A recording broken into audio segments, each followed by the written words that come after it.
Thank you, Gemma.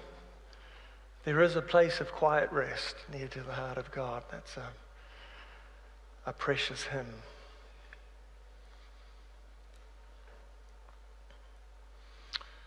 Psalm 5, verse 3. In the morning, O Lord, you hear my voice. In the morning, I lay my requests before you and wait in expectation. I was really fortunate to grow up in a family that prayer was real and faith was practiced and miracles were expected. At a reasonably young age, my family moved to East Africa, and prayer was just always so much a part of the day, morning and evening worship. And as kids, we grew up expecting to see things happen as a result of prayer. And it didn't surprise us when it did. I remember once we were on a rather long road trip, and we were going through a number of countries in East Africa. And it was sometimes tricky moving between countries, particularly if they weren't getting on with each other. And these two particular countries were at odds with each other. And the rule of the country we were going to was, if you bring any newspapers or printed material from the country we were coming from, you are breaking the law in a major way. There was all sorts of threats, from car confiscation to 6 months of imprisonment. So people were very, very careful. And as you came through the border, they would be as careful as you could believe. Sometimes even if they suspected you, on the inside of the car, even slitting the upholstery on the ceiling of the car there, just to make sure nothing was concealed. So we came through this particular border, and it took us 2 or 3 hours to get through by the time we filled in the information and we waited for the various people we had to see. And we had no sooner left the border and just wound our way around a little circular part of the road when 6 men with their automatic weapons wandered onto the middle of the road and waved us off the road. And then ordered us out of the car and lined us up at gunpoint. And no doubt at this stage, Mum and Dad were fairly worried. Us kids were going, this is so cool. I mean, can you imagine what we're going to tell our friends when we get back to school? Mum was thinking, however, something slightly differently.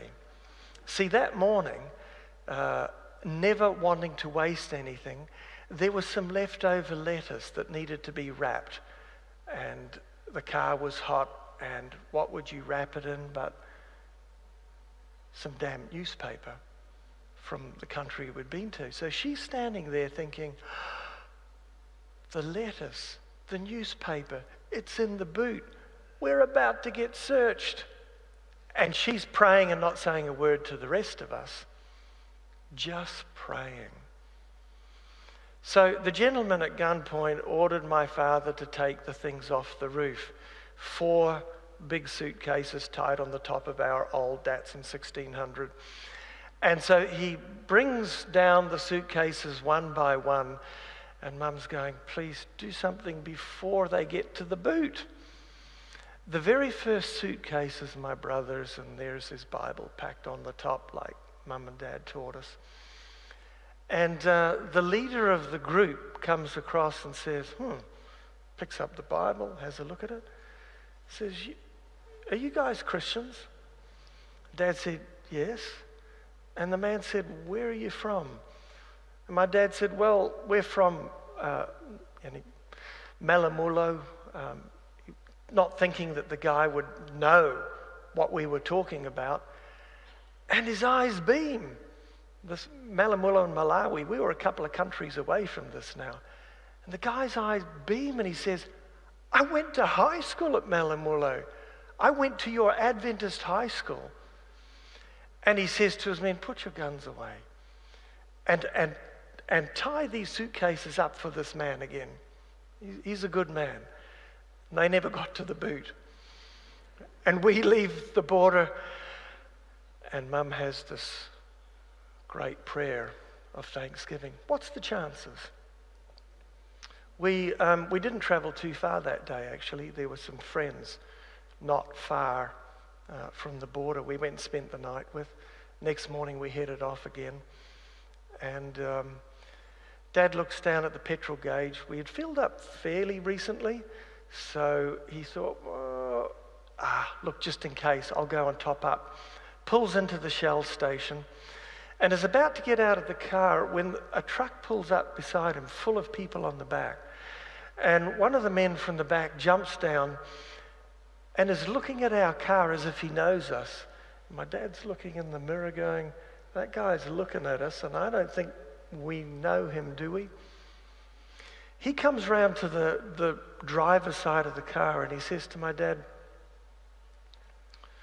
did you come through the border yesterday? And my dad says, yes.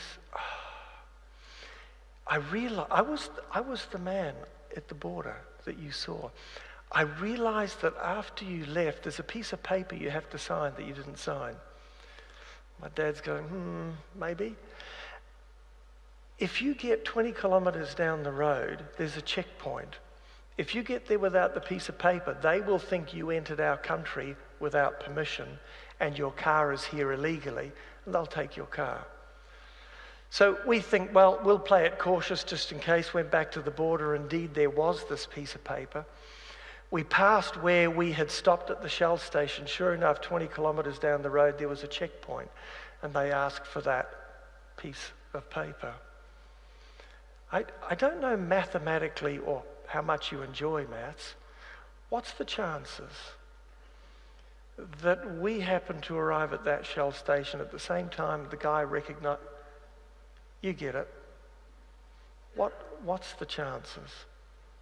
So as kids, we expected prayer would make a difference. But like any teenagers, or like many teenagers, I questioned it. And as I got older and as we came back to the home country of New Zealand and I got in the normal life that we get into, I really kind of drifted away from that type of a faith until I was about 19, and then decided I would like to rediscover and to find if this God my parents had talked about was real for me, and put aside time every morning to spend, to connect, to find, and found something real that my fledgling faith began to take hold of.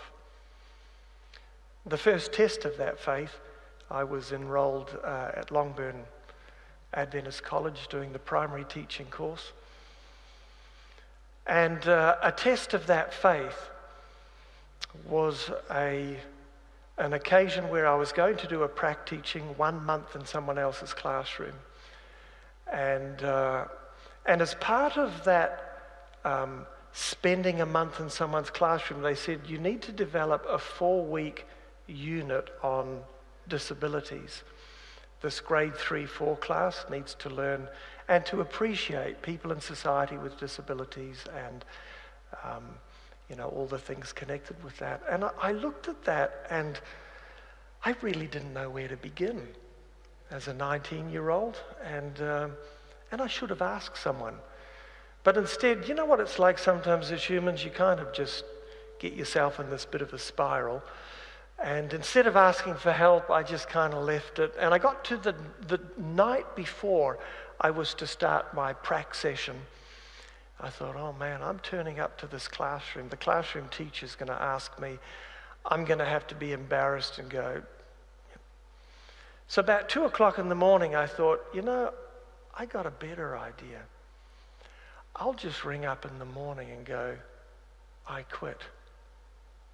Solves all the problems. And I thought that was going to give me peace, but just recently as part of my morning devotions, I had been reading patriarchs and prophets. And there was the Red Sea story in there. And it went into my mind thinking, what if this is your Red Sea? And God is asking you to step forward, despite the fact it was all my own fault.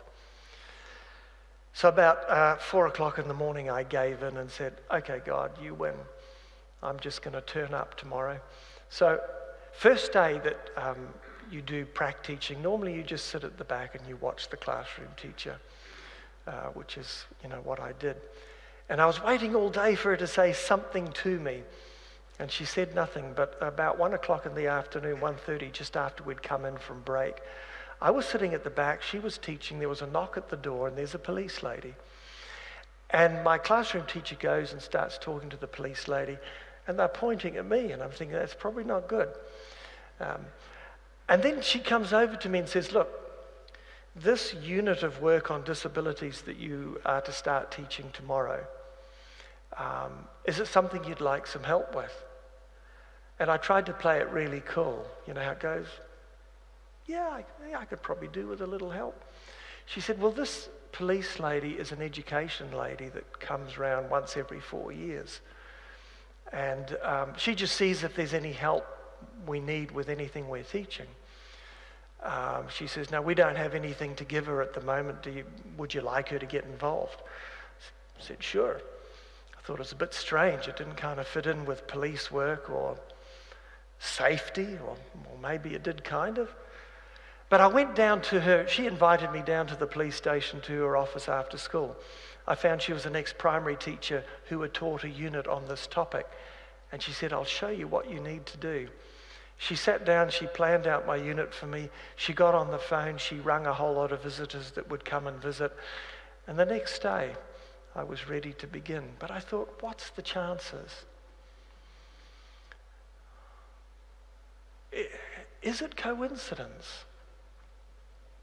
And I felt God was trying to establish my fledgling faith, to say, I'm here and I care. A few years later, I found myself at a school. It was a single teacher school, 8 grades in the one room, and it's just you as the teacher. And we had really no money. My sports budget for that year, I think the year was 1988. My sports budget was $6. And the local church was giving all that they could, and there was. And I got a phone call from a businessman going, that adventure playground that's partially finished? Yeah, I knew it. 8 poles concreted in the ground, and they ran out of money. He said, well, ring so-and-so, and he gave me the name, and then just tell him to finish it and send me the bill. I thought, great.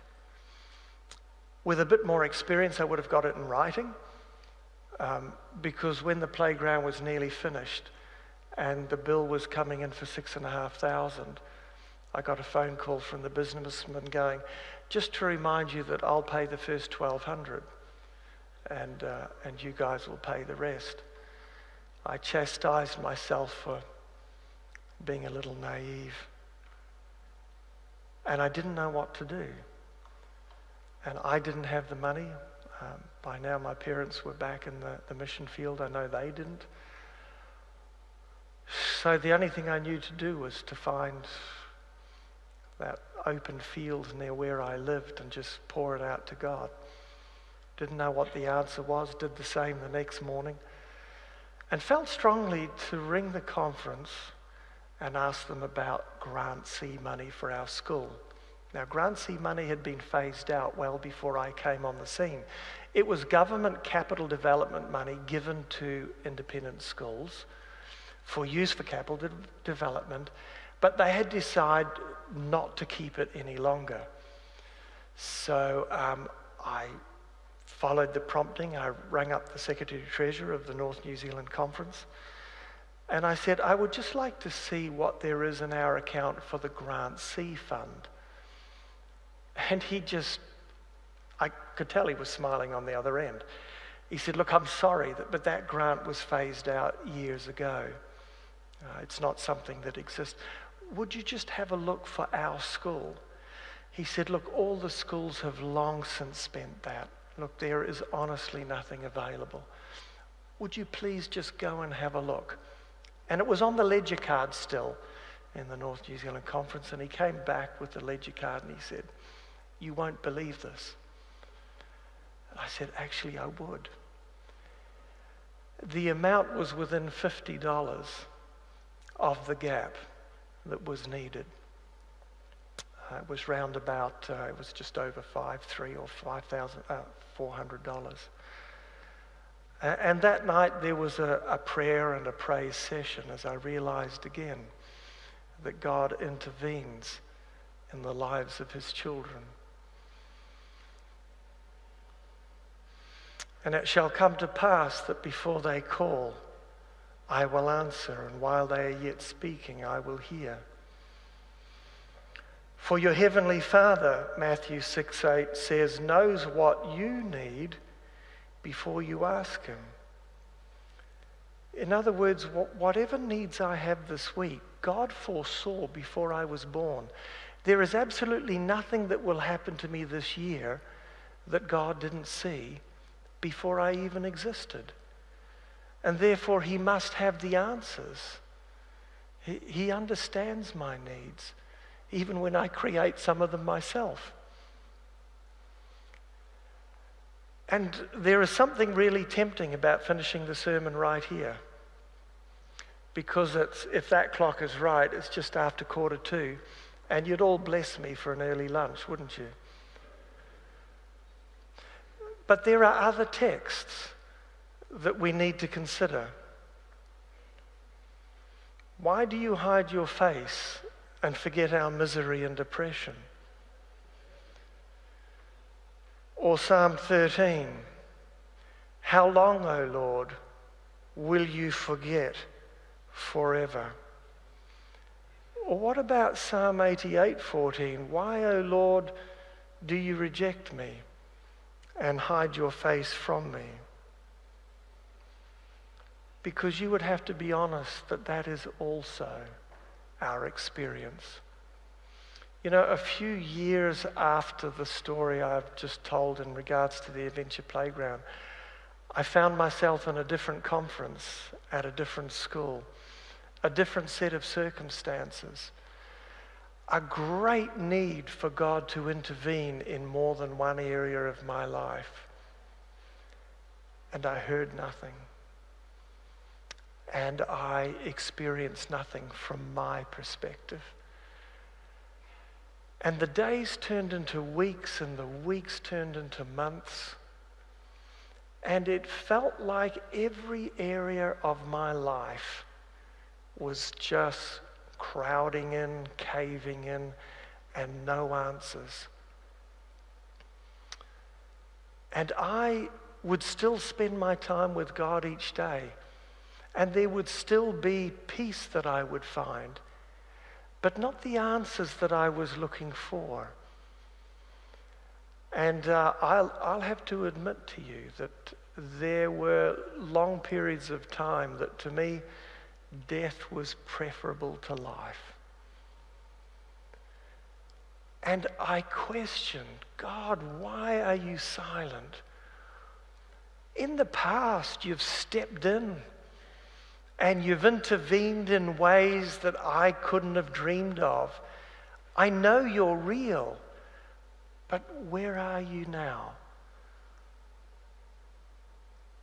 I decided one night, enough of this. I'm going to go to the pine forest that's near our house, and I'm going to call out to God and just look for him and just his presence until I feel I've found it. I'm going to do the same the next night and the next night. And for weeks on ends, I did. Sometimes it would be 1 hour, sometimes it would be 3 hours. I found myself looking for him to connect rather than what it was that I thought I wanted to get.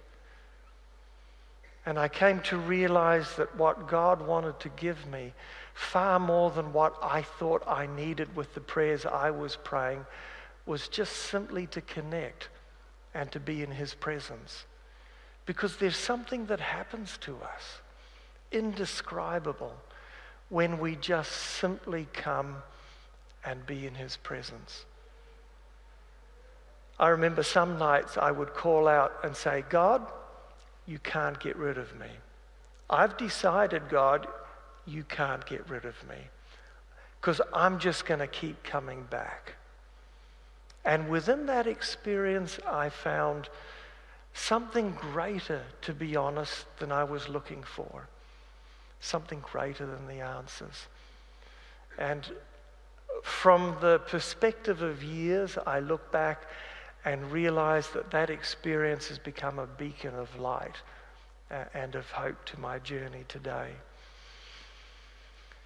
From a book I love,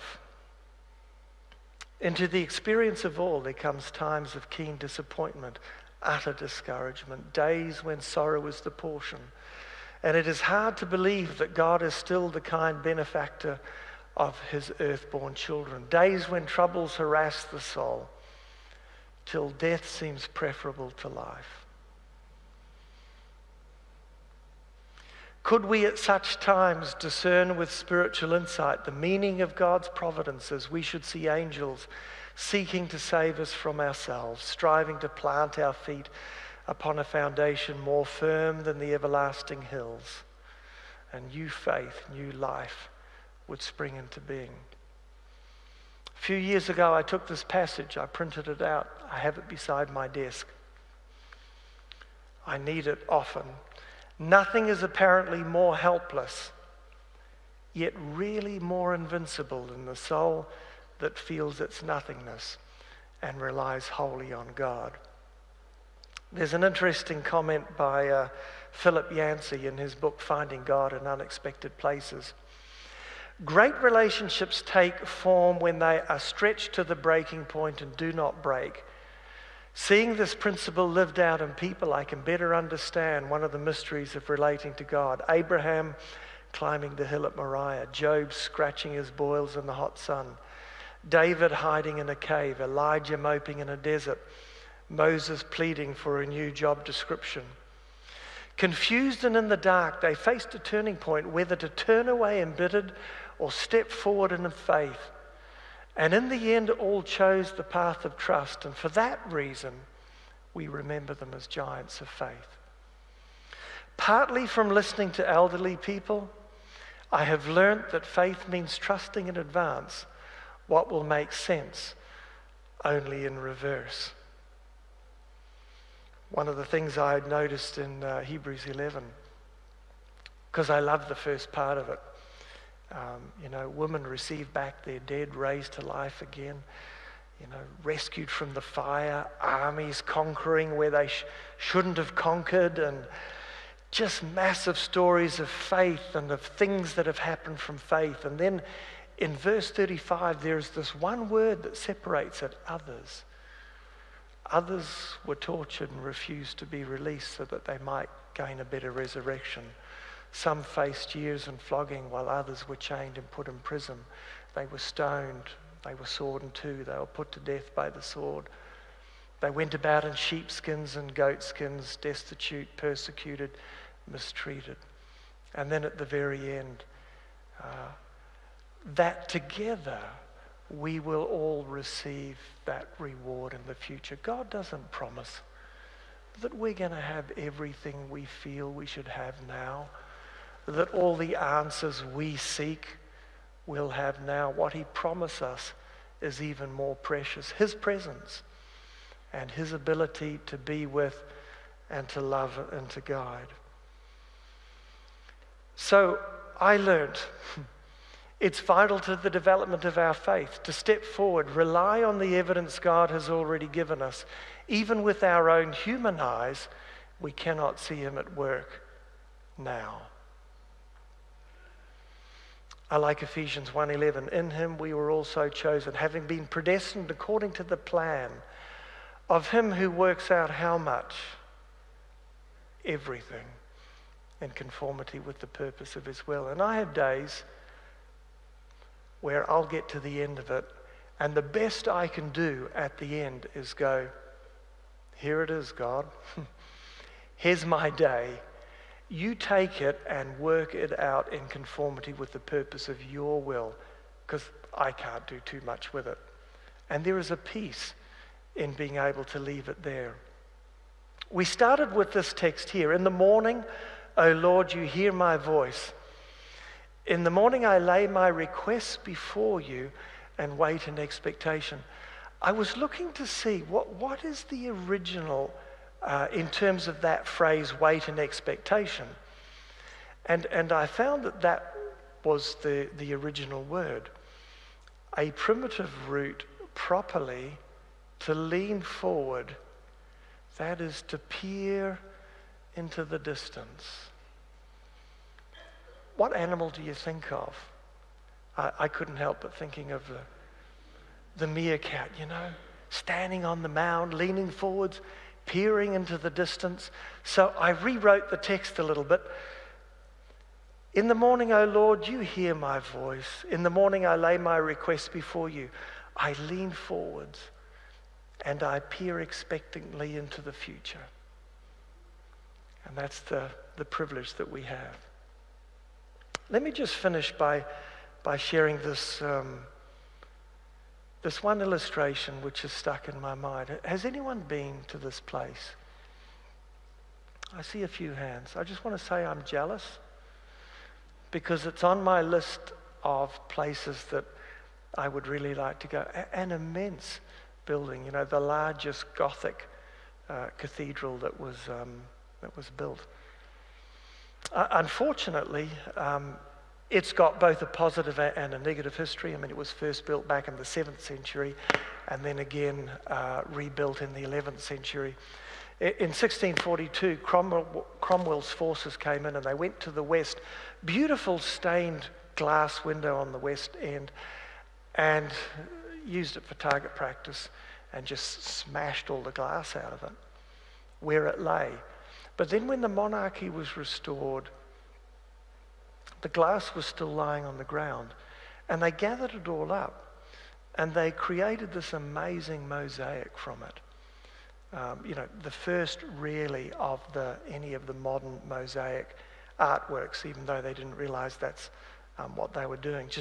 The inside is just magnificent. But there's the restored, the picked up, broken pieces put back. And it just impressed me that that's what God is able to do with our lives. At whatever point we choose to say, God, I give it to you, He can take that and put it to being something beautiful beyond what we can imagine. I love you may have heard it, only God can turn a mess into a message, a test into a testimony, a trial into a triumph, and a victim into a victory. Now to Him who is able to do immeasurably more than all we ask or imagine, according to His power that is at work within us.